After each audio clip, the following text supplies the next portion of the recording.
शाळेत शिकताना मुलं चंद्र, ग्रह, तारे याबद्दल वाचतात, पण त्यातलं खरंच त्यांना किती समजतं?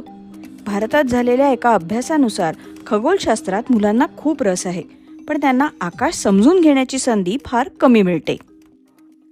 सायन्स मला इंटरेस्टिंग वाटतं, बट ते असं म्हणजे कधी कधी नीट कळत नाही ना, म्हणून ते असं हार्ड जातं. म्हणजे जेव्हा सायन्स शिकवतात ना, ते प्लॅनेटोरियममध्ये अजून सोपं पडतील शिकवायला. एक्सप्लेनेशन वगैरे करण्यासाठी 3D असल्यामुळं इंटरेस्ट पण असेल सगळ्यांना.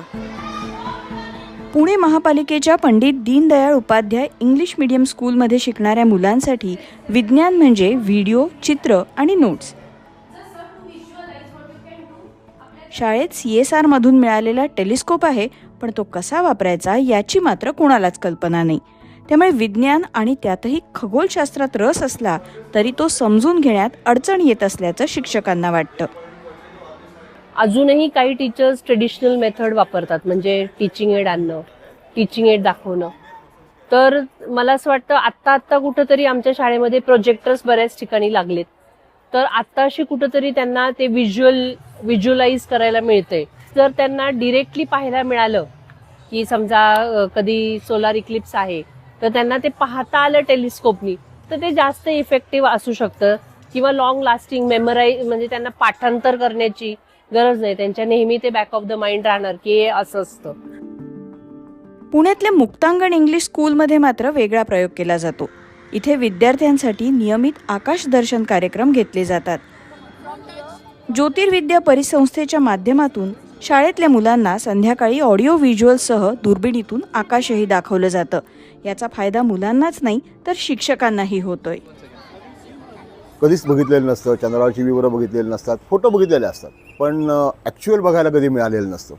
त्यानंतर शनीची कडी दिसतात, गुरुचे चंद्र दिसतात, शुक्राची कोर दिसते. ह्या गोष्टी पाहून मुलं म्हणजे ॲब्सोल्युटली अशी वेडी होतात. अरे म्हणलं फार पहिल्यांदाच पाहिलं, म्हणलं हा चंद्रच दिसतोय. म्हणलं नाही, अरे बाबा शुक्र आहे काय, शुक्राची चंद्रासारखी कोर असते. हे शाळेत वाचलेलं असतं, पण ते व्हिज्युअलाइज ज्यावेळेस होतं त्यावेळेस मुलांना खूप आवडतं. जेव्हा ते हे सगळं ॲक्च्युअली बघतात आणि they learn through their actual knowledge, मग ते ॲक्च्युअली अजून त्याच्यात एक्सप्लोर करायला बघतात, त्यांचा इंटरेस्ट वाढतो, त्यांची क्युरिओसिटी वाढते. मुलांना खगोलशास्त्र कितपत समजतं हे जाणून घेण्यासाठी आयुका आणि Tata institute of fundamental research यांनी देशभरात सर्वेक्षण केलं. यात साधारण 2000 शाळांमधल्या विद्यार्थ्यांचा समावेश होता. यातल्या फक्त 1/3 मुलांना खगोलशास्त्राच्या संकल्पना नीट सांगता आल्या. 60% मुलांना चंद्राच्या कला नीट सांगता आल्या. फक्त 26% मुलांनी दुर्बीण पाहिली होती, तर 27% मुलांनी तारांगण पाहिलं होतं. यात सामाजिक आणि आर्थिक परिस्थितीने येणारी दरी स्पष्ट दिसत होती. मात्र 86% मुलांनी खगोलशास्त्रात रस असल्याचं, तर 70% मुलांनी भविष्यात हे शिकण्याची इच्छा असल्याचं सांगितलं. आता या संशोधनाच्या आधारे अभ्यासक्रमातही बदल करण्याचे प्रयत्न सुरू आहेत. डेटा जो एनालाइज किया, हमको पता चला कि स्टूडेंट्स का बहुत ही इंटरेस्ट है इस सब्जेक्ट में. क्लास में मे भी इंक्लूडेड है, बट जो स्पेशियल थिंकिंग है that is a little bit difficult for many people. मुलं जी आहेत त्यांना पाठांतरावरती बराच भर असतो बऱ्याचदा, आणि त्याच्यामुळे जे पाठ्यपुस्तकामध्ये लिहिलेलं असतं ते तसंच्या तसं लक्षात ठेवलं जातं. सो उदाहरण द्यायचं झालं तर तारे जास्त जवळ आहेत आपल्यापासून की नेपच्यून जास्त जवळ आहे.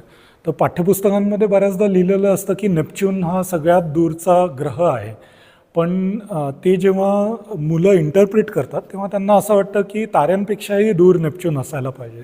तर त्याच्यामुळे आजकाल पाठ्यपुस्तकांमध्ये आम्ही असं करतो आहे की ॲक्टिव्हिटीज ज्या आहेत त्या आम्ही डिझाईन करतो याच गोष्टीसाठी की ह्या ज्या संकल्पना आहेत त्यांच्या मनामधले जे काही मॉडेल्स आहेत, चुकीचे मॉडेल्स आहेत, त्यांना कुठेतरी खतपाणी न मिळता जे बरोबर मॉडेल्स आहेत त्यांना खतपाणी मिळायला पाहिजे.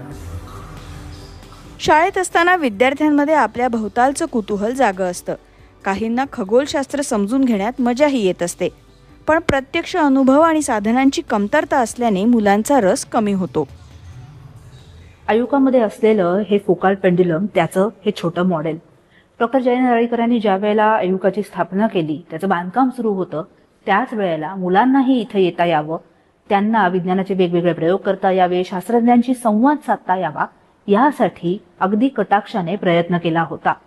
सुनीताबाई देशपांडे आणि पु ल देशपांडे यांच्या मदतीने त्यांनी ही मुक्तांगण नावाची एक ठिकाण पण स्थापन केलं, जिथे त्यांनी लहान मुलांसाठी विज्ञान खेळणी, विज्ञानाचे प्रयोग आणि मुलांमध्ये विज्ञान प्रसार करण्यासाठी प्रयत्न केला. पण अर्थात हे अगदी लिमिटेड मुलांपर्यंतच पोहोचतंय.